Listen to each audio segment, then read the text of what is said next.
Dalawang sospek sa pananaksak arestado sa mabilis na hot pursuit operation sa Sorsogon City.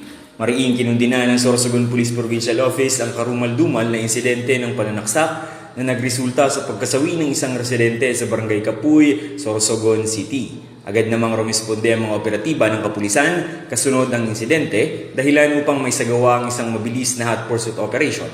Nagresulta ito sa agarang pagkakaaresto ng dalawang sospek na pinaniniwalaang sangkot sa krimen. Ipinahayag ng Sorsogon Police Provincial Office na ang matagumpay na operasyon ay patunay ng kanilang tuloy-tuloy na pagsisikap na mapanagot ang mga lumalabag sa batas at maibigay ang hustisya para sa biktima at sa kanyang pamilya. Tiniyak din ng pamunuan ng pulis kasanggayahan na lalo pang paiigtingin ang police visibility, intelligence operations at pakikipag-ugnayan sa komunidad upang maiwasan ang kahalintulad na insidente sa lalawigan. Binigyang din nito na hindi kukonsintihin ng kapulisan ang anumang uri ng karahasan. Samantala, nagpapahatid ng pakikiramay ang Sorsogon PPO sa naiwang pamilya ng biktima at tiniyak ang patuloy na aksyon upang makamit ang hustisya. Hinikayat din ng publiko na manatiling mapagmatsyag at makiisa sa kapulisan sa pagpapanatili ng kapayapaan at kaayusan sa komunidad.